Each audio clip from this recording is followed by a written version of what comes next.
pleasure and danger in this, she channeled the idea of pharmacon as explored by Jacques Derrida. He writes, "The pharmacon is a dangerous supplement that breaks into the very thing that would have liked to do without it, yet lets itself at once be breached, roughed up, fulfilled, and replaced, completed by the very trace through which the present increases itself in the act of disappearance." The spirit of this passage, that the veil associated with childhood is at once a blessing and a curse, is a motif echoed throughout works involving or revolving around the city of Detroit. Robert Hayden, for example, discusses the idea of the limitations of childhood in more than one of his poems, succumbing almost always to the invisible barrier that shields him from things that are beyond his years. In Harriet Arnow's The Doll Maker, each of the children reacts differently to their move from Kentucky to Detroit, but we are left with a particularly tragic tale in the case of Cassie, when the veil that keeps her childlike and innocent, her imaginary friend Callie Lou, is torn away from her. Joyce Carol Oates' Them explores this same idea as Loretta and her children must learn to navigate a world in which displaying the innocence of a child is a deficit that could easily cost your life. In Detroit Skyline 1949, Bobby Ann Mason's character exemplifies the child who knows only what she is told, being fortified against the truth of the destruction and chaos that a city like Detroit is capable of. In each of these instances, the theme is that to allow a child contact with the difficulties of adulthood through exposure to the realities of the city is to feed their youthful curiosity and exuberance, but also to permit them access to uncontrollable danger and ultimately to destroy them. A survey of works written in and about the city of Detroit lead one to conclude that childhood innocence is preserved primarily through one's distance from the city. The children in The Doll Maker cannot be said to have had an easy life in Kentucky, but it was familiar, and it did not require the many adjustments that had to be made once they arrived in Detroit. When Gertie first takes the children to school, for example, she is told more than once about the adjustment that must be made. Yes, adjust, learn to get along, like it, be like the others, learn to want to be like the others. Reuben fails to make the necessary adjustments to avoid the city's educational pitfall and is unable to find fulfillment in the city. The result of Gertie pressuring him to try to adjust is his removal from the situation altogether, as described by Kathleen Walsh. Reuben now feels totally isolated, alienated, and threatened. The next day he runs away, back to Kentucky, and to harsh servitude to his grandmother. According to Haya Chung, although she knows Reuben can't help the way he's made, Gertie decides to persuade him to be like the rest. And through this behavior, we see her ineffectiveness in shielding him from the challenges of living in the city. For Cassie, the transition from life in Kentucky to life in Detroit is a harsh one. Anne Janine Moray writes, "In Kentucky, Gertie is protective of Cassie, who has trouble reading and is teased by her brothers and sisters. Yet she is unable to offer Cassie the same protection when Clytie suggests that an adjustment needs to be made in order for her to fit in. As Moray tells it, feeling betrayed by her family and the pitiless city, Gertie becomes Cassie's betrayer. And Gertie's ineptitude reaches its pinnacle as Cassie is killed by a train after Gertie kills her imaginary friend Callie Lou." Chung notes, "Undoubtedly, the most crucial moment occurs when Gertie decides to get rid of Callie Lou to avoid another Reuben. Instinctively, she mistrusts her decision. Nonetheless, she succumbs to the alley's demand. As an inarticulate Gertie acquiesces to the pressures of city life, she effectively contributes to her daughter's demise, an idea supported by Walsh's assertion that Gertie's attempt to force adjustment pushes the child away from her into a dangerous world. Despite her change of heart, Gertie is too late to rescue her daughter from certain death." In the instances of both Reuben and Cassie, Gertie is unable to shield her children from the harsh realities of the city. Moray observes, "Self-reliant and optimistic in her own setting, Gertie finds it difficult to adapt to life in a city slum, and this strong and resourceful woman becomes increasingly dependent and passive, unable to protect her children or her own dreams from this rude transplanting to an environment that looks like a piece of hell come up from underground. She carried the weight of losing not only two of her children, but the land which she thought would be their salvation back home in Kentucky.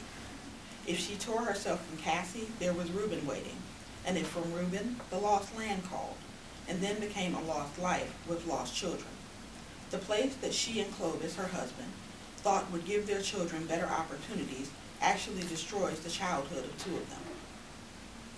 Robert Hayden, on the contrary, has no country home to which to return.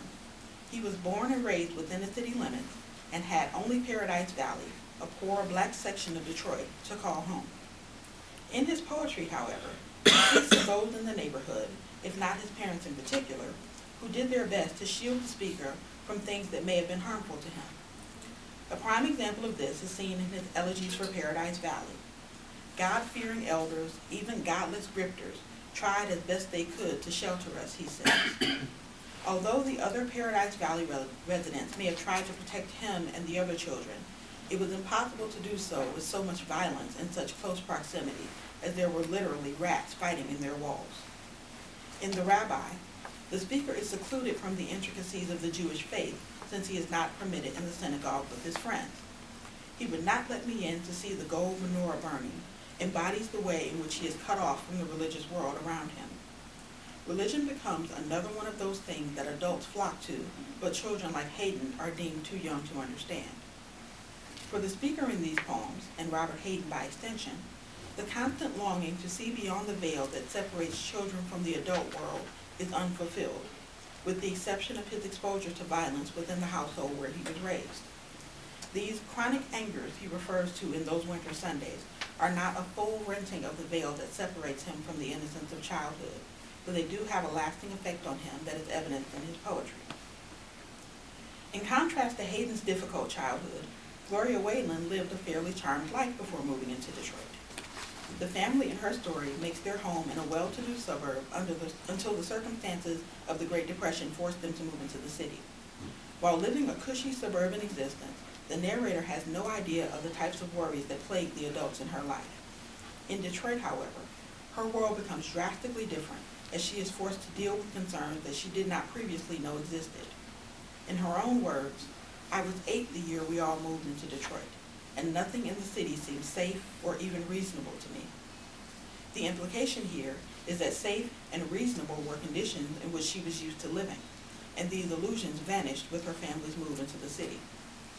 The things that her family had once been able to shield her from suddenly and very vividly became a major part of her life. Wayland observes, "I had caught fear. My family saw a threat in everything around them, and in the city, the narrator takes on the concerns of the adults around her even though she is still a child. She literally became infected with their fear." The balance of knowledge and innocence put her in a unique position, and she calls this new vulnerability confounding. As the carefree child that she wanted to remain struggled against the responsible adult that she was being forced to become. By the end of the story, Wayland seems to come to terms with the fact that she will not be able to return to the suburbs, so she is unable to escape the environment that is changing her from a girl into a woman, a permanent lifting of the veil of her childhood. Despite her novel being set in Detroit, Joyce Carol Oates does not use the city as a veil at all, because the trauma of the matriarch in them endures happens before coming to Detroit. For this character, as well as her children, the destruction of their innocence and childhood hinges upon exposure to sex and violence. As the novel begins, Loretta admires herself in the mirror, and the audience is given a picture of a pretty girl on the verge of both greatness and destruction. She stood squinting into the plastic-rimmed mirror on her bureau, trying to get the best of the light, seeing inside her high-colored, healthy, ordinary prettiness a hint of something daring and dangerous. Before long, we are introduced to her dysfunctional family, and her fate is forever sealed by her sexual encounter with Bertie Maitland and his murder at the hands of her brother. When Loretta says, "He was dead, it was over, finished, that was the end of her youth, she tried not to think of it again," we are given an acknowledgement of the death of her childhood and innocence. From then on, Loretta's life is a continuous cycle of sex and violence, which her eldest children join early in their young lives. According to Joanne V. Creighton and Corey A. Burnett, Oates portrays each daughter as a unique product of a variety of the cultural, environmental, and psychological factors. A Maureen is a prime example, as Susan Araujo tells us. Loretta's daughter, Maureen, feels particularly threatened in the city. As a woman, she also resents being confined in the private space of the home. She is almost the same age as her mother when she begins prostituting herself, a decision that leads to a violent outburst from her stepfather that she narrowly escapes with her life. Loretta is silent about what Maureen endures, giving assent by refusing to stand up for her. Creighton and Bennett's work shows Laura as the pathway that Maureen takes into a dangerous adult lifestyle. By silently condoning the male violence inflicted upon her daughter, Loretta initiates her daughter into a world where men are all powerful and women are the victims. And this world is none other than the urban mecca of Detroit. In this and so many ways, Maureen is her mother's child, as we learn from one of her letters in which she laments the life that Loretta has lived. I'm thinking of Ma throwing things around the kitchen, drunk, crying, her face twisted ugly and the words ugly coming out of her mouth, when some man let her down. They were always letting her down, poor Ma. And she was kind of a pretty woman. Why did she open herself up to that pain? Again and again, she opened herself up. Loretta's life, her fate, becomes that of her daughter. And Jules is not much different, as Arajo knows. For Maureen's brother, Jules Wendell, America is a place shaped by violence. In the city, his life spirals downward quickly as he becomes involved in a life of crime, and his sexual obsession with Nadine nearly results in his demise. He becomes a part of the urban landscape, and as the city is personified as a self-harmer, we come to see Jules as self-destructive as well. By the time the riots occur near the end of the story, Jules is primed to become a part of the madness, as Arajo tells us that the city seems to come to life, sucking Jules into its violent chaos. Both children are victims of neglect from their mother, a precipice that research by Desiree Cooper indicates can often lead to violence. According to the Justice Department, abused and neglected children are arrested at younger ages, commit more offenses, and are arrested more frequently than children who are not abused or neglected. Loretta's neglect of her children, combined with her failure to provide them with a safe shelter in which to grow up, is a contributing factor to the deaths of their childhoods, as Arajo observes. Her home cannot really obstruct the chaos and dangers of the city. The walls in the inner city are too shaky to completely sustain the separation between private and public places. External forces continually threaten the private sphere. Though neither child experiences an actual physical death, the deaths of their childhoods are evident as they are forced to make adult decisions at a time when their parents should have been protecting and providing for them. The pattern here is similar to that of the doll maker.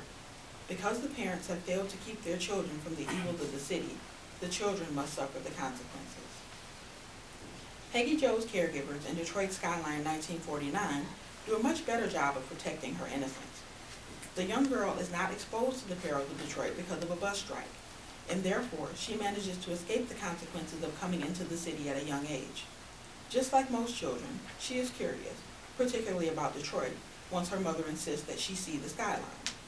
When I was 9, my mother took me on a long journey up north because she wanted me to have a chance to see the tall buildings of Detroit. And accordingly, Peggy Jo is both nervous and excited. When she learns upon her arrival, however, that the bus strike prevents her from fulfilling the purpose of her trip, she does not fully understand what's happening. Why couldn't he take us to Detroit, I wondered, but was afraid to ask. I had a sick feeling that we were never going to get to see the buildings of the city she muses, as her vacation grows longer and longer, but she still gets no closer to the tall buildings she has come to see. In whispered conversation among the adults, she hears talk of reds, but is never privy to understanding exactly what trouble is being discussed or how or why it prevents the journey into the city. At the end of it all, she settles for only her exposure to the city being pictures of Detroit on television. In the young girl's words, I refuse to let them take me into Detroit, accepting that the adults who had been trying to protect her all along knew best. Peggy Jo arguably becomes the only child featured in the literature explored to be exposed to the city of Detroit and escape unscathed. Perhaps this is because her limited contact comes through television only. Had she actually visited the city, the story may have come to an entirely different ending. Most of the children in these stories and poems are exposed to things that forever alter their lives, and it is both a blessing and a curse that their parents cannot protect them. Because they must learn at such a young age how to care for themselves, they are forced to grow up quickly and learn what is best to do and not do in a given situation. They must be responsible instead of childlike and naive. because of the failures of their parents to shield them from the detriment of a city like Detroit. The loss of their innocence causes them to be angry and bitter, and at least in the case of Cassie, results in a physical death. But it is not entirely the parent's fault, as Moray tells us. In some sense, being a parent is a perpetual act of betrayal, for no matter how fervent our promises of protection and love for our children, every parent of a young child daily makes unfulfillable promises simply because of our own humanity and morality. We guard our children, only to turn them over to the beautiful, cruel world in the end, hoping that we are letting go rather than abandoning, helping to adjust rather than destroying. These children are surrendered to the world before their time, and the adjustment quickly turns to destruction. For everyone except Cassie, a spiritual death results in the opportunity to experience a spiritual awakening. For Hayden Speaker, Reuben Nevels, and Loretta, Jules, and Maureen Wendell, an opportunity still exists at the end of their respective stories for them to make healthier choices and experience a different outcome. Waylon's narrator seems to fare the best of all, having her naivete taken, but her physical and spiritual self still intact to deal with the challenges she must now face. In each of these instances, the motif of the destruction of childhood innocence by the city still leaves a glimmer of hope with its residents.